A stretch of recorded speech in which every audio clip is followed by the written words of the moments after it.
I'm Alexander Carter. I'm 32 years old, and my own father told me to my face that I didn't matter, right before I systematically dismantled the financial empire he thought he controlled. Before I tell you how I grounded the family jet for good and sold their beloved mountain estate right out from under them, do me a favor and let me know where you're watching from in the comments below. It's always amazing to see how far these stories travel. It all came to a head at one of our monthly family brunches. You know the kind. Held at my parents' ridiculously oversized house.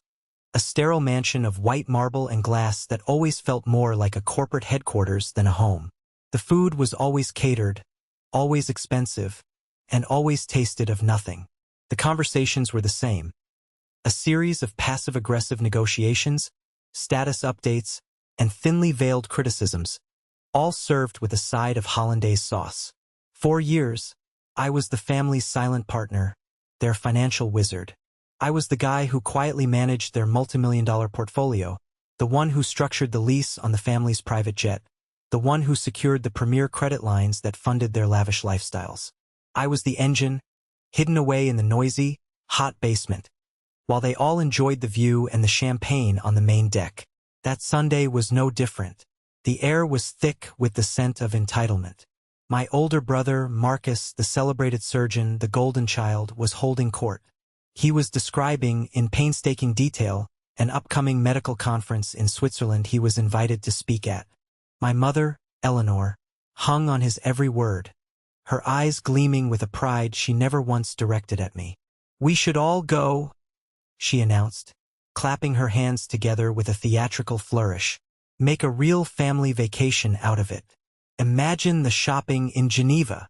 My father, Thomas, a real estate tycoon who measured a man's worth by the square footage he owned, nodded in gruff agreement. "Excellent idea. We'll take the jet. I'll have my assistant check on landing slots." They went on for 10 minutes, maybe 15. Planning the hotels, 5 stars, of course. The restaurants, Michelin stars, naturally. The shopping trips for my sister, Claire, a corporate attorney who was a perfect, polished echo of my mother. My uncle Richard, my dad's perpetually smirking brother, just laughed and refilled his mimosa for the 3rd time, his eyes glinting with the cheap thrill of someone else's extravagance. Not once did a single glance come my way. Not once did anyone ask if I, the man whose work made all of this possible, was available. I was just part of the furniture, the silent ATM in the corner. Finally, I couldn't take the erasure anymore. I cleared my throat, a small, polite sound in the cavernous dining room. "When are you thinking of going?" I asked, keeping my voice perfectly level. "I'd need to check my calendar." The conversation screeched to a halt. 6 pairs of eyes turned to me, not with curiosity, but with a faint, uniform annoyance. It was as if a piece of furniture had just spoken. My mother gave me that tight, condescending smile she'd perfected over 3 decades. It was a smile that said, "How quaint that you think you have a say. Oh, Alexander, it's primarily a family trip, you know?" The implication hung in the air, thick and suffocating. "You're not really part of it." I refused to back down. I kept my voice even professional. "I understand.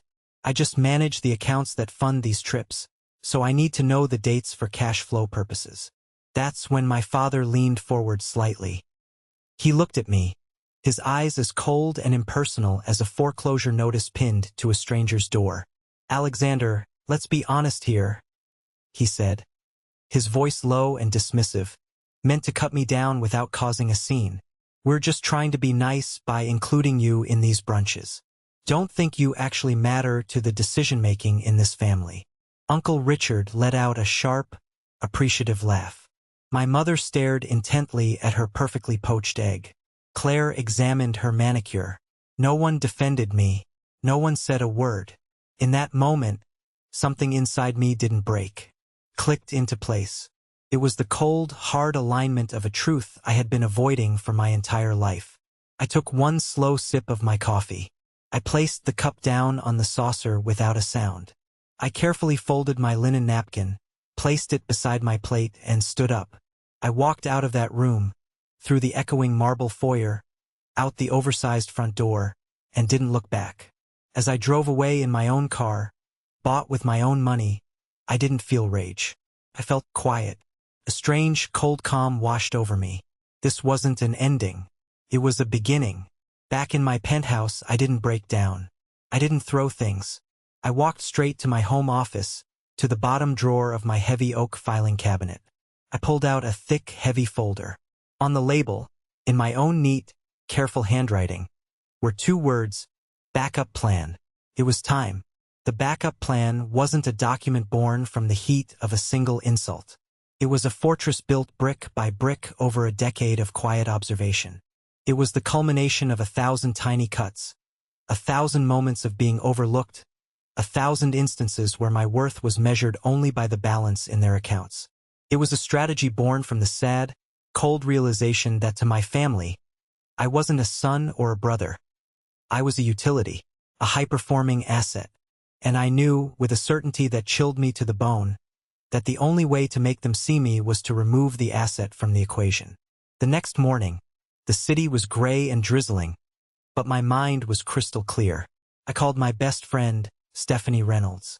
We'd survived Wharton together, and she was now one of the sharpest, most feared corporate attorneys in the city. She was the only person who knew the full, unvarnished truth of the Carter family dynamics. He actually said it. I told her, my voice flat, devoid of the emotion I'd suppressed for 24 hours. The exact words were, "Don't think you actually matter." There was a deliberate pause on the other end. I could picture her in her sleek, minimalist office overlooking the harbor, pushing her designer glasses up her nose, her expression shifting from friendly concern to razor-sharp focus. "Okay, Alex," she said, her voice now crisp and professional. "This is the contingency we discussed. The line has been crossed and obliterated. Are you ready to execute?" "I am," I said. "Let's start with the Mountain Estate. Phase 1. The listing documents are in my outbox. Ready to go," she confirmed. "I'll send them over for your digital signature right now. The realtor I've vetted is standing by. He's the best in Aspen." As I waited for her email, my mind drifted back to the day I bought that place. It was a stunning property in Colorado, a modern masterpiece of cedar and glass nestled in a grove of aspen trees, purchased with every penny of the inheritance my grandpa Robert had left me. He was the only one who ever really saw me. He was a quiet, thoughtful man who'd built a small but successful carpentry business with his own 2 hands. A man whose calloused palms felt more like home than my father's manicured handshake ever did. On his deathbed, his voice raspy from a life of sawdust and hard work, he'd pulled me close. "Alex," he'd whispered, "I'm leaving you enough to be your own man. Don't let them swallow you whole. Build something that brings you peace, not something that serves their pride." So I bought the estate. A fool's hope, I see now. I thought maybe, just maybe, it could be a neutral ground, a place where we could be a real family. I pictured winter nights by the fire, drinking hot chocolate, summer hikes where the air was clean, laughter echoing through the high-ceilinged halls. But it just became another one of their assets. They called it the family cabin, held lavish ski parties there, invited their friends, all without ever really acknowledging it was mine. As I printed the listing agreement Stephanie sent over, I remembered walking the property lines with Grandpa Robert years before I bought it, when it was just a dream on a map. He'd stopped and looked at the panoramic view of the Rockies, a view that could make a man feel small and infinite all at once. "Make sure this place gives you peace, kid," he'd said, clapping me on the shoulder. Not a burden. It had become a burden, a monument to my own naivete. Now it was time to let it go. I signed the papers, scanned them, and sent them back to Stephanie. The asking price was aggressive, but the market was hot, and the property was turnkey. Next on the list, the finances, the lifeblood. I pulled up the family's shared credit line on my banking portal. It was a premier account with an obscene limit, a black card that opened any door, all secured by my assets and under my name. They were all authorized users, running up bills for designer clothes, 5-star hotels, and country club memberships without a second thought. They never saw the statements, they just swiped the cards. The convenience for them was a given. The responsibility for me was absolute. I dialed the bank's private client line, As the soothing classical hold music played, a different, harsher memory surfaced. I was 22, fresh out of Wharton, clutching a meticulously researched business plan for a small, tech-focused investment startup. I'd asked my father for a modest loan, not a gift. I had spreadsheets, market analysis, a 5-year plan. He'd looked over my proposal in his cavernous study, the smell of old leather and new money filling the room. He'd slid it back across his polished mahogany desk. "The numbers are fine, Alexander," he'd said, steepling his fingers, looking at me as if I were a slightly disappointing stock. "But investing in you is too much of a risk. You don't have the presence, the gravitas. Go work at a bank. It's safer." Safer for whom? I'd wanted to scream, but I just nodded, the humiliation a hot lump in my throat, and left. I got a job at a bank, worked my way up from the bottom, and eventually became the very person he, and the rest of them, trusted with their entire fortune. The irony was so thick I could choke on it. "Private banking, this is Sarah. How can I help you, Mr. Carter?" "Hello, Sarah," I said, my voice steady, betraying none of the turmoil inside. "This is Alexander Carter. I'd like to begin the process of closing my primary credit line, account number ending in 8814. There was a moment of stunned silence on the line, a break in the smooth, professional script. "Closing the account, Mr. Carter? Are you absolutely sure? This is a significant line of credit with extensive benefits." "I'm sure," I said. "Please send the required legal notifications to all authorized users on the account immediately, informing them the line will be terminated at the end of the current billing cycle." "Of course, sir. Right away." I hung up. That was domino number 2. The third and most complex piece was the investment portfolio. It was a massive, sprawling collection of stocks, bonds, real estate holdings, and private equity placements. It was my masterpiece, a finely tuned engine of wealth generation that I'd built and managed for them for free for nearly a decade. My colleague, Jackson Montgomery, was a brilliant, no-nonsense portfolio manager. He was methodical, ethical, and the only one I trusted to handle the transition without emotion. I spent the rest of the day, and most of the night, drafting a comprehensive transition document. It was over 100 pages long. Every holding, every projection, every risk assessment was detailed. It was a roadmap to their financial future, a future I would no longer be navigating for them. As I worked, I felt a strange mix of emotions. There was a grim, surgical satisfaction, yes, but there was also a deep, aching sadness. This wasn't a game. This was a surgical amputation. I was cutting away a part of myself to save the rest. My hands were steady, my mind was clear, but there was a hollow space in my chest that ached with every keystroke. Finally, as the first hint of dawn touched the sky, I compiled a list of all the subscription services I paid for. The list was absurd. Marcus's high-end Equinox gym membership, Claire's daily gourmet meal delivery service, the family's multiple streaming accounts, Netflix, HBO, Hulu, all of it. The wine club that sent 3 cases of expensive Bordeaux to my parents' house every quarter. Each one was a small thread in the invisible safety net I had woven around them. One by one, I logged in and clicked cancel. It was petty, I knew, but it was also symbolic. The invisible infrastructure that supported their effortless, frictionless lives was being dismantled piece by piece. Late that night, with everything in motion, I sat in the dark of my living room, the city lights twinkling below like a distant, unfeeling galaxy. The silence in my apartment was deafening, and for the first time, I felt a tremor of pure, undiluted fear. What if they were right? What if, without my utility, I really was nothing to them? What if I cut them all off only to find myself completely and utterly alone? The thought was a cold hand gripping my heart. Pushed it away. It didn't matter anymore.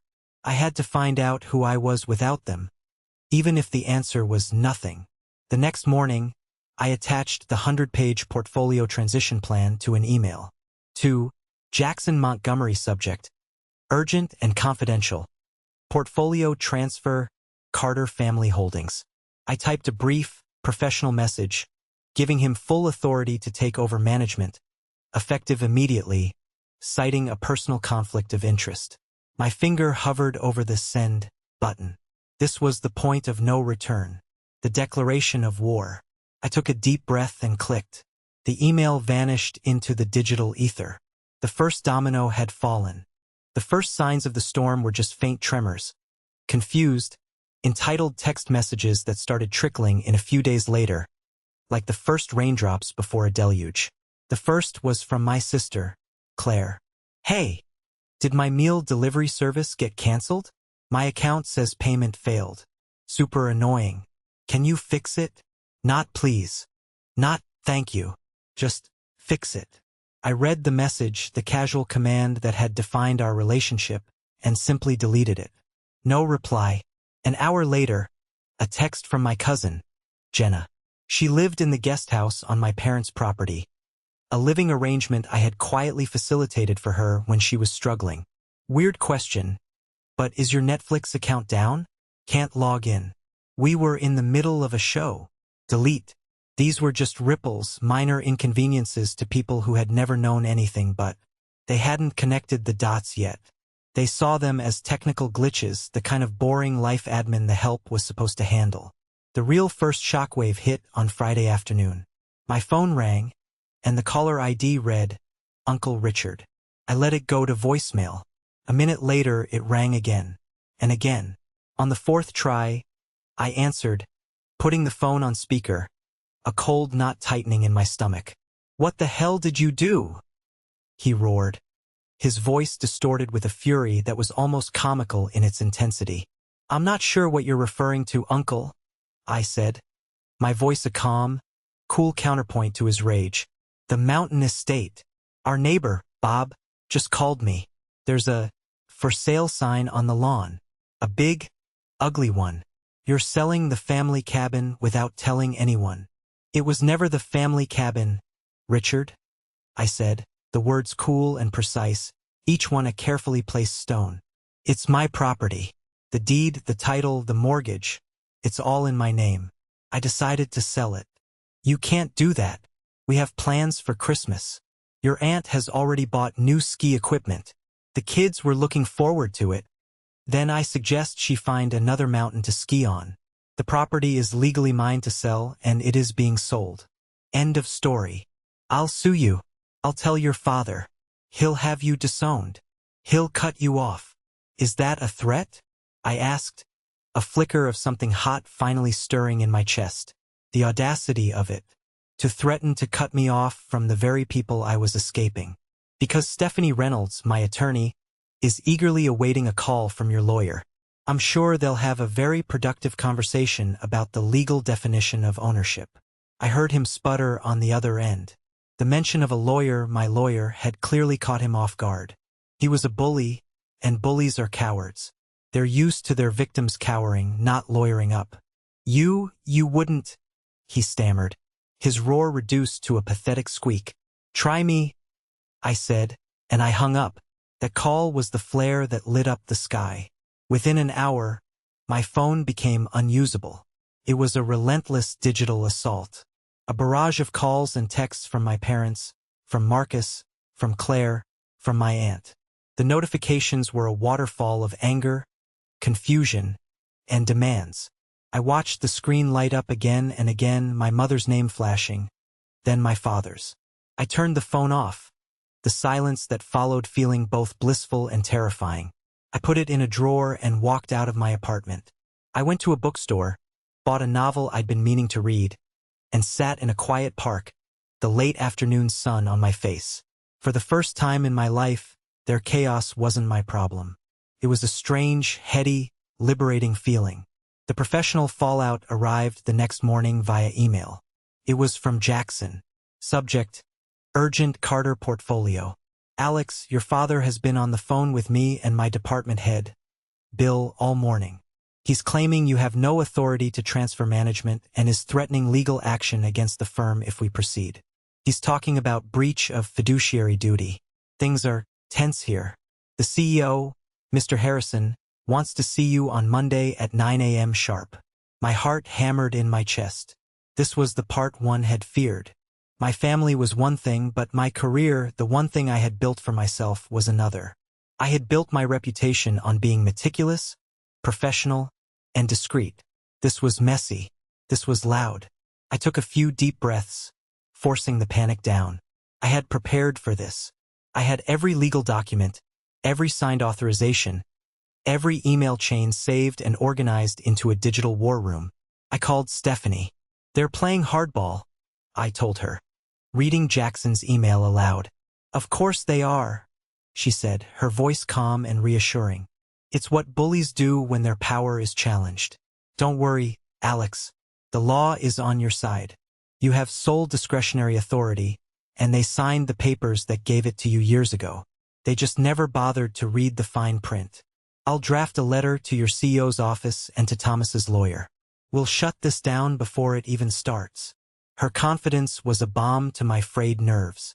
We spent the next hour on the phone, going over the legal strategy, anticipating their every move.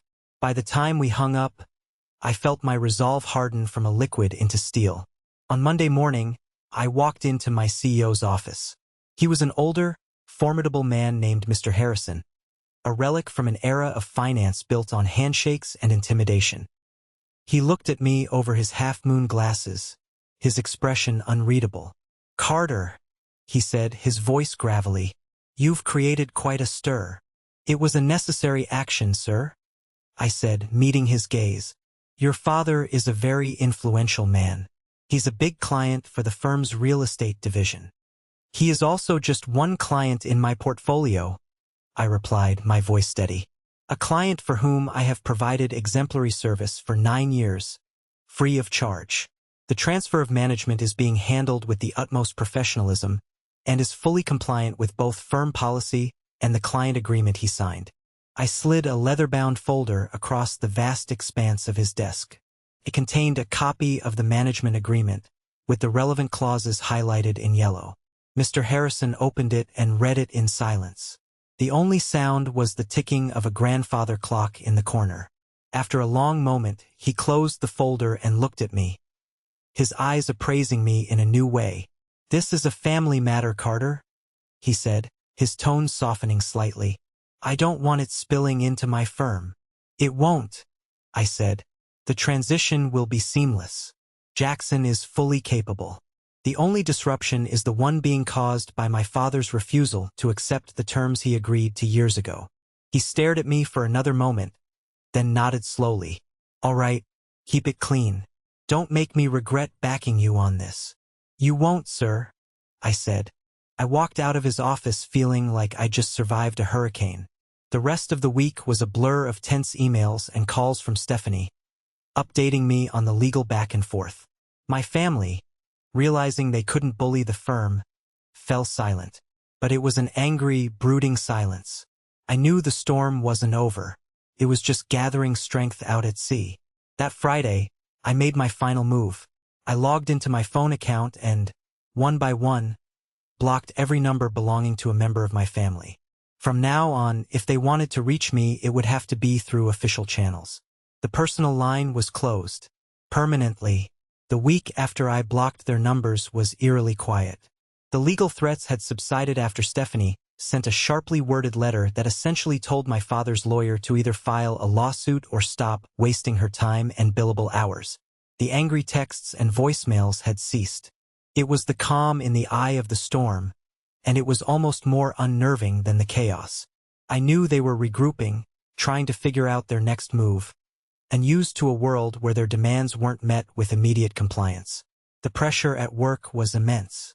Jackson was handling the portfolio transition with his usual quiet competence, but the tension was thick enough to cut with a knife. Colleagues would fall silent when I walked into the break room. I'd catch them whispering, their eyes darting away when I looked over. I was the guy who was in a public war with his powerful family, and in the conservative, gossip-fueled world of high finance that made me a liability. A curiosity. Pariah. I kept my head down, focused on my other clients, and worked harder than ever, determined to prove to Mr. Harrison that he hadn't made a mistake in backing me. The moment that broke the calm came from the most predictable source: my mother's spending habits. It was a Tuesday afternoon. I was in a tense meeting with a new tech client when my phone buzzed with a call from a number I didn't recognize. I ignored it.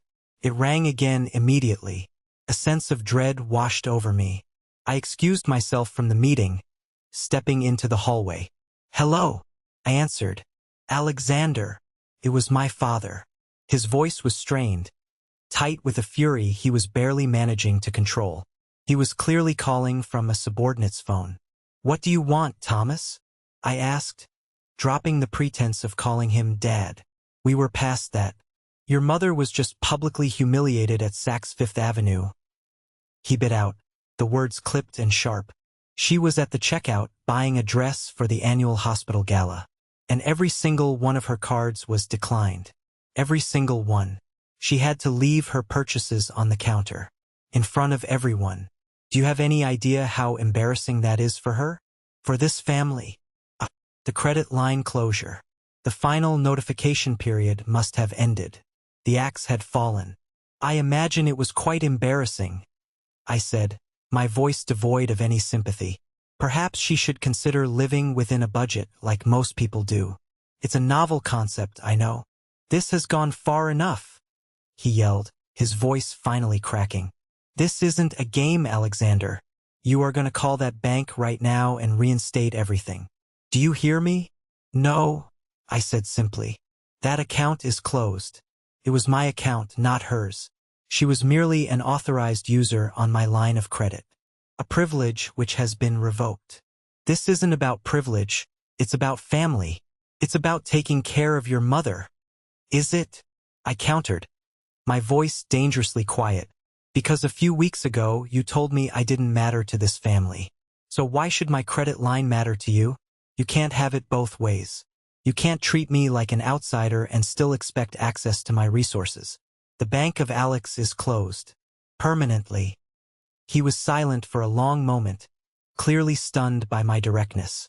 The old Alex would have apologized, would have scrambled to fix it, would have absorbed the blame. This Alex was holding the line. "What do you want, Alexander?" he finally asked, his voice changing completely. The anger was gone, replaced by a grudging, pragmatic tone. The tone of a businessman cornered in a deal. "What will it take to fix this?" And there it was, the real question. Not "how are you?" Not "why are you hurting?" But "what is your price?" "It's not broken, Thomas," I said. "It's working exactly as intended. But if you and the rest of them want to have a conversation, a real one, I'm willing to listen." "Fine," he snapped. "Our house. Sunday. Be there." "No," I said, the word tasting like freedom. "My house. My turf. My rules. Sunday at noon. Just the family.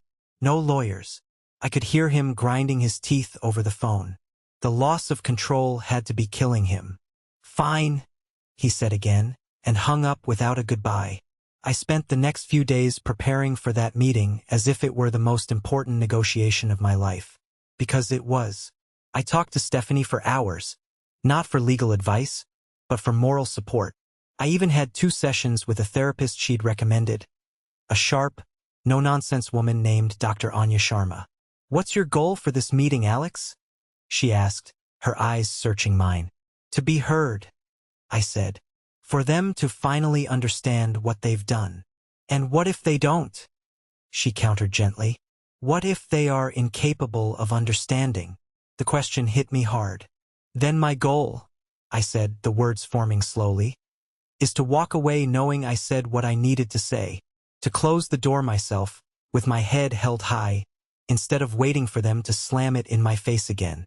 "Good," she nodded. "Don't go in seeking an apology. Go in to state your terms. This is about your liberation, not their redemption." On Saturday, I went to work. Not my real job, but the work of preparation. I spread years of financial statements across my vast dining room table. I printed out spreadsheets and highlighted key figures in bright yellow. I created individual, leather-bound folders for each member of my family. My parents, Marcus, and Claire. Inside each one, I placed a detailed, multi-page summary of the financial benefits they had received directly from my management. The interest savings on their mortgages, the waived fees on their accounts, the staggering growth of the portfolio. And then, I printed out their credit card statements from the last year. The vacations, the designer bags, the $5,000 dinners, the spa days, the country club fees. All of it laid out in black and white. This wasn't about shaming them. It was about confronting them with the one thing they truly understood, the bottom line. The cold, hard truth of the numbers. They had dismissed my work as just being good with numbers. I was about to show them exactly what those numbers meant, what those numbers had bought them. As I placed the last statement in the last folder, I felt a grim sense of finality. The storm was no longer gathering. It was about to make landfall right here in my living room. Sunday at noon, precisely, my doorbell rang. I took one last, deep breath, straightened the collar of my shirt, and opened it. They stood there in the hallway like a united front, a delegation sent to deal with a rogue state. My father, Thomas, stood in the center, his jaw set, radiating an aura of impatient authority. My mother, Eleanor, was at his side, her expression a mask of cold indignation, her expensive silk blouse a suit of armor. My brother, Marcus, looked deeply uncomfortable, shifting his weight from foot to foot, unable to meet my eyes. Claire, my sister, had her arms crossed, her face a perfect mirror of our mother's disapproval. And behind them, to my surprise, stood my Uncle Richard and Aunt Patricia. He looked smug, a spectator who'd bought front-row seats to a public execution. She just looked sad, her eyes full of a familiar, weary pity. "Come in," I said, my voice calmer than I felt. I stepped back and gestured them into my living room. I had arranged the seating carefully. One armchair for me, facing a large sofa opposite it. They were the audience. I was on stage. I had set out coffee and pastries on the coffee table, served on the heavy, ornate silver tray that had belonged to Grandpa Robert. A small, silent reminder of where my true inheritance, my integrity, came from. They sat down, a silent, hostile block on my sofa. It was a physical manifestation of their unity against me. My father, of course, started the proceedings, forgoing any pretense of pleasantry. "Alexander," he began, his voice the one he used to intimidate contractors and city officials. "We're here to put an end to this disruption. You've made your point. It was childish and destructive, but you've made it. Now it's time to restore things to the way they were." I let the silence hang in the air for a moment, letting his arrogance echo in the room. Then I spoke, looking at each of them in turn. "Thank you for coming," I said, "but I think you misunderstand the purpose of this meeting. This isn't a negotiation. This is an announcement." "An announcement?" My mother scoffed, a brittle, ugly sound. "Don't be so dramatic, Alexander. It's unbecoming.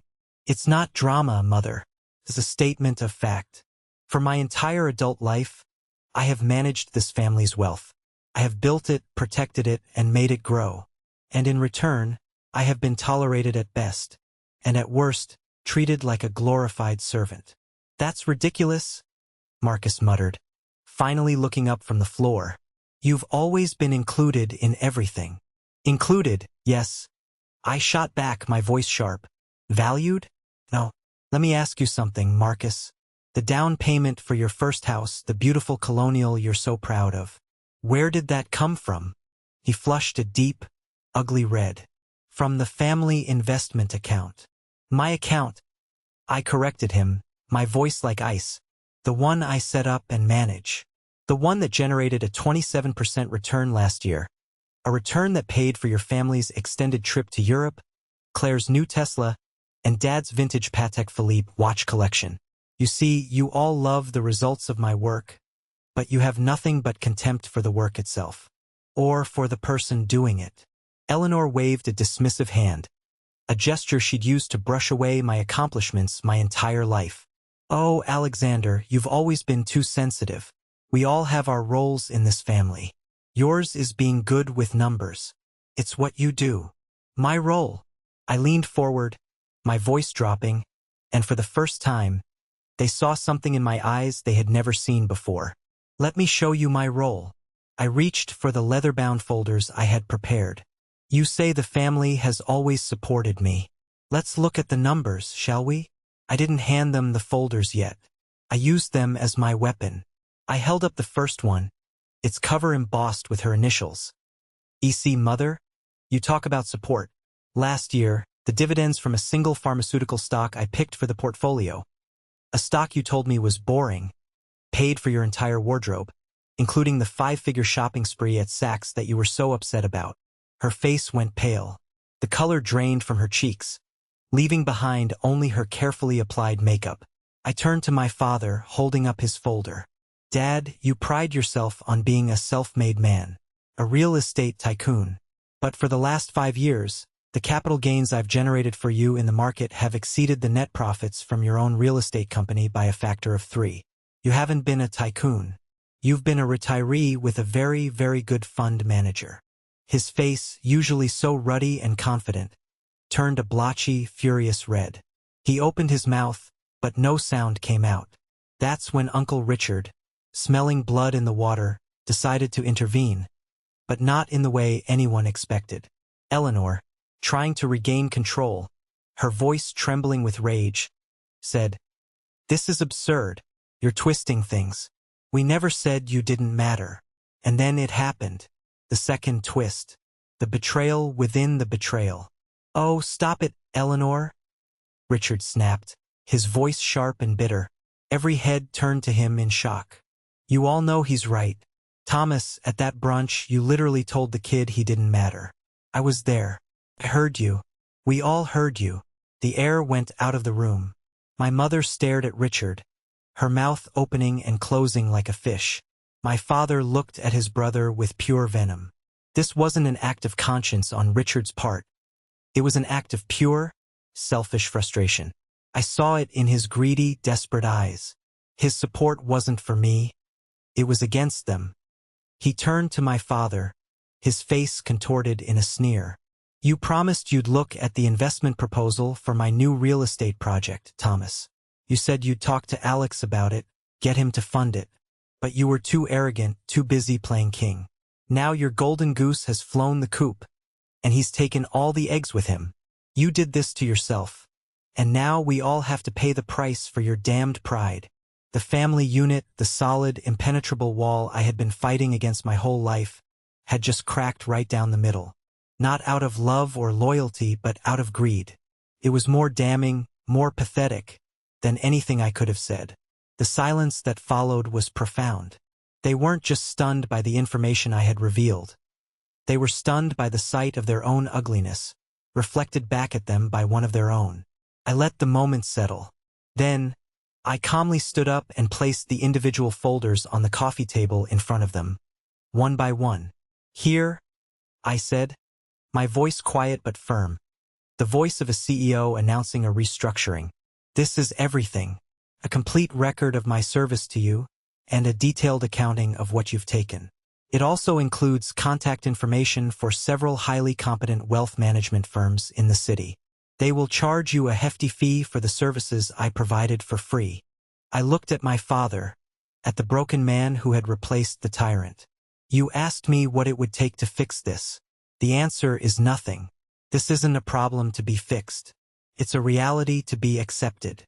I paused, looking at each of their shattered, uncomprehending faces. "This is not a negotiation. This is an announcement. My resignation is effective immediately."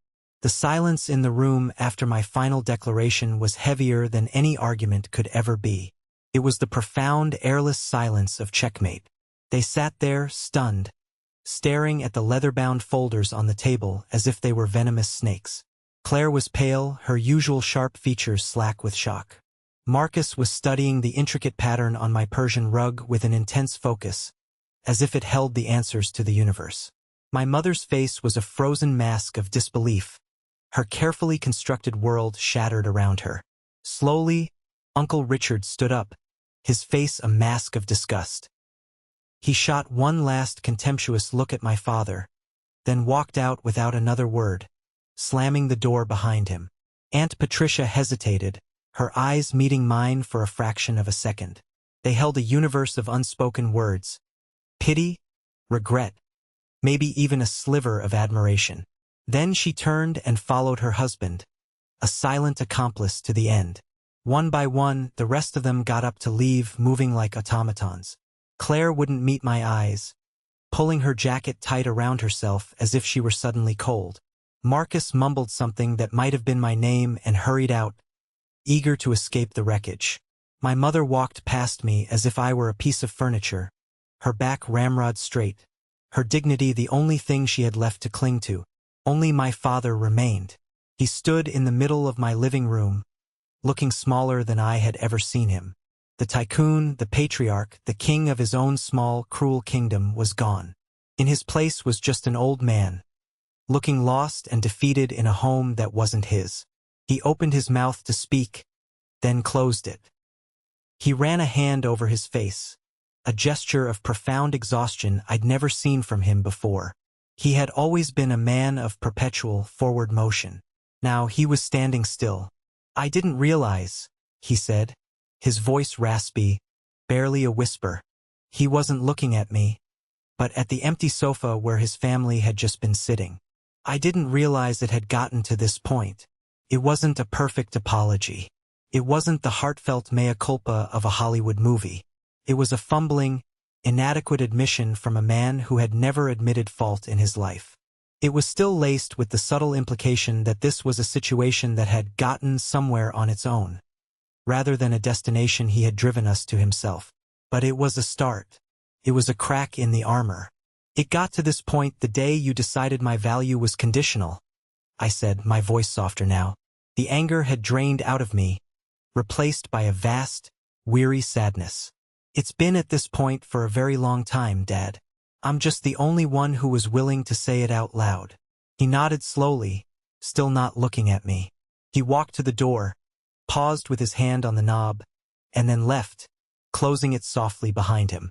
The click of the latch echoed in the sudden, absolute silence. The silence he left behind was different. It was clean. It was mine. I walked over to the window and looked out at the city. I felt hollowed out, exhausted, but also light. The weight of their expectations, a burden I had carried for so long I had forgotten it was there, was finally irrevocably gone. The next few days were quiet. I had expected more fallout, more angry calls from burner phones, more legal maneuvering. But there was nothing, just a profound, deafening silence from their corner of the world. I learned from Stephanie that the sale of the mountain estate had closed without a hitch. The money, a sum that was substantially more than the asking price, was in my account. The new owners, a tech entrepreneur and his family, were apparently thrilled. A week later, my realtor forwarded me an email from them. It contained a single picture: two small children in brightly colored snowsuits, building a lopsided snowman in the front yard, their faces beaming with pure joy. It didn't hurt as much as I thought it would. The house was finally bringing someone peace. It just wasn't me. Then, about a week after the meeting, my phone rang. It was an unknown number, and I almost ignored it, assuming it was one of them trying to circumvent my block. But something made me answer. "Hello, Alexander." The voice was quiet, hesitant. It was my Aunt Patricia. "Aunt Patricia," I said, surprised. "Is everything okay? I'm sorry to bother you. I know you don't want to hear from us. I wanted you to know something." She took a shaky breath.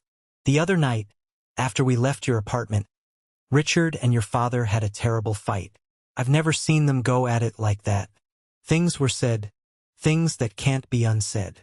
"I'm sorry to hear that," I said, and this time I meant it. I had wanted to break their united front, but I hadn't wanted to destroy them. "Don't be," she said quickly. "It was a long time coming. But your father," he said something I never thought I'd hear him say. "He told Richard that he had failed you. As a father, he said it was his fault. That he'd been so focused on building an empire that he'd forgotten how to build a family." The words hit me with a physical force. I had to sit down. My father had admitted it. Not to me, but to his brother in the heat of a bitter argument. It was a second-hand confession, a piece of shrapnel from an explosion I hadn't witnessed, but it was real. He said that. I asked, my voice barely a whisper. He did, she confirmed. Her voice was soft. I thought you should know. For what it's worth. Thank you, Aunt Patricia, I said, my throat tight. Thank you for telling me. Take care of yourself, Alexander, she said, and hung up. I stood there, phone in hand, looking out the window again. The city lights were beginning to twinkle on as dusk settled. They seemed a little brighter, a little clearer than before. It wasn't forgiveness. It wasn't a resolution. But it was an acknowledgement. And for the first time in a long, long time, it felt like enough. The 6 months that followed were like learning to breathe again after a lifetime of being underwater. The silence from my family was no longer unnerving. It was peaceful. I poured my energy into my work, into my friendships with Stephanie and Jackson, and into the slow, quiet process of rediscovering who I was without the constant, grinding pressure of my family's expectations. I also started to build something new. Fulfilling that promise to my grandfather, I used a portion of the proceeds from the estate sale to start a small, nonprofit foundation. It was a passion project, something I ran in my spare time on evenings and weekends. The mission was simple: provide pro bono financial literacy coaching and planning services to low-income families, single parents, and young people who were just starting out. I wanted to give them the tools and knowledge that my own family had taken for granted, the kind of guidance that could change the trajectory of a life. My first clients were a young couple, a teacher and a firefighter, with a new baby and a mountain of student debt. We met in a small, rented office space on a Saturday morning. They were nervous, hopeful, and so genuinely grateful it was almost painful to witness. As I walked them through creating a budget, setting up a college savings plan for their daughter, and strategies for tackling their debt, I felt a sense of purpose that no multimillion-dollar deal had ever given me. I wasn't just managing money, I was helping to build a future. This was my new definition of wealth. This felt like peace. One afternoon, an unexpected package arrived at my office. It was a simple manila envelope with no return address, just my name and address written in my father's unmistakable, heavy blocky handwriting. My heart did a nervous flip. For a second, the old fear returned. Was it a legal document? A new threat? I opened it carefully. Inside, there was no letter, just a newspaper clipping, an article from the Wall Street Journal about a niche market trend we had argued about months ago. A trend I had been right about and he had been wrong. Tucked into the fold of the paper was a small yellow sticky note. On it were 4 words in his handwriting: "This time you were right." I stared at that note for a long time. It was his way. Awkward, indirect, emotionally constipated, but an effort nonetheless. It was an olive branch. A tiny white flag waved from across a vast, silent battlefield. I didn't respond, but I kept the note. I tucked it into the back of my wallet. The real turning point, however, came from Marcus. He called me one evening, his voice hesitant and strained. It was the first time we had spoken since the confrontation. "Alex," he said, I need to ask you something." I braced myself, my old defenses kicking in. "What is it, Marcus?" "It's about finances," he said, the words sounding foreign and clumsy in his mouth. "Jessica and I were trying to plan for the kids' future. College, all that stuff. We hired a financial advisor, the one you recommended in the folder, but he's expensive. And he talks in this jargon I don't understand. He makes me feel like an idiot." He paused, and I could hear him take a deep, shaky breath. "The truth is, Alex, I never realized how much work went into all of this. I just thought a money appeared. I never thought about where it came from." I was silent, letting him talk, letting him struggle. It was a struggle he needed to have. "I was looking at some of the old statements you used to send," he continued, his voice filled with a new, humbling respect. "The way you explain things, the little notes you'd write in the margins. It was so clear. I took it all for granted. I was an idiot, Alex. A complete and utter idiot." It was the most honest thing he had ever said to me. I know I have no right to ask," he stammered. "But could you, I don't know, just point me in the right direction? Tell me what questions I should be asking this guy. I don't want to mess this up for my kids. They deserve better than a father who doesn't know what he's doing. He wasn't asking me to do the work for him. He was asking for guidance. He was, for the first time in our lives, acknowledging my expertise not as a utility to be exploited, but as a skill to be respected. He was asking for help. Send me your advisor's latest report, I said, my voice even, betraying none of the complex emotions swirling inside me. I'll take a look and email you a list of questions to ask him. Really? The relief in his voice was palpable. It was the sound of a drowning man being thrown a rope. You'd do that? Yes, I said. For my niece and nephew. Not for you. It was a boundary, clear and firm, but it was also a bridge. A way to care for the innocent ones without sacrificing my own hard-won peace. I understand, he said quietly. Thank you, Alex. Really. Thank you. When I hung up the phone, I felt a sense of closure that surprised me. The white-hot anger I had held towards Marcus for so long had dissipated, replaced by a kind of weary pity. He wasn't a monster. He was just a man who had been coasting on the privilege I provided for so long that he'd forgotten how to steer. Now he was finally, painfully learning, and in a strange way I was proud of him. The new dawn wasn't about them coming back to me. It was about them finally starting to grow up. Another year went by. My foundation grew, helping dozens of families get on their feet. My relationship with my father evolved into a series of these small, indirect gestures. An article here, a short, factual email there. We never talked about the past, but a fragile, respectful truce had formed between two men who were finally learning to see each other as they were.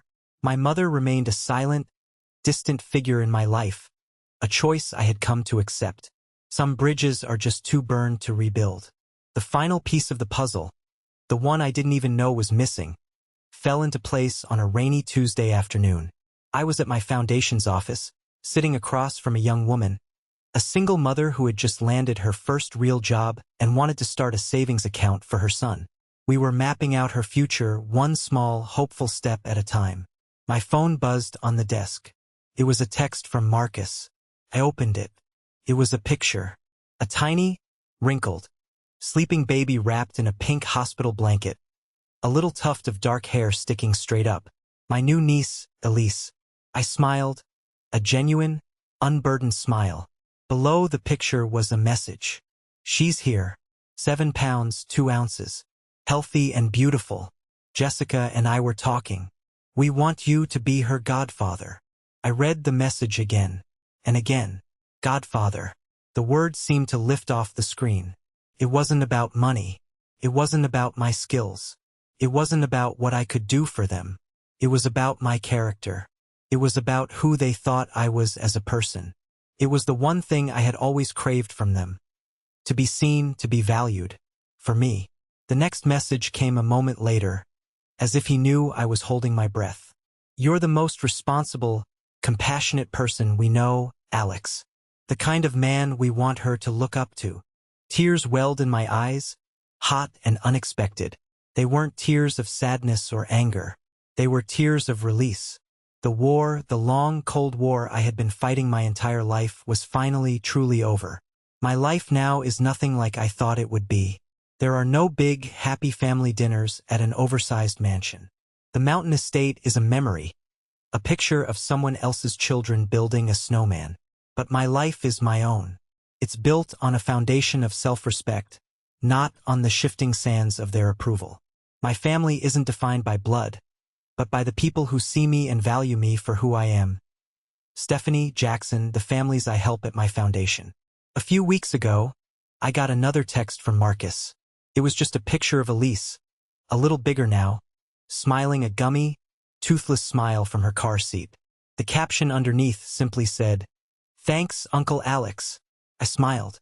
I didn't need a seat at their table anymore. I had built my own. And I finally understood that the inheritance Grandpa Robert left me wasn't the money. It was the strength to know my own worth. The peace I have now didn't come from them changing. Came from me changing. And that is a fortune no one can ever take away. Thank you for listening to my story. I hope it touched you in some way. Have you ever had to fight to be seen by the people who were supposed to see you most clearly? I'd be honored if you'd share your story in the comments below. And please, don't forget to like this video and subscribe so you don't miss what's next.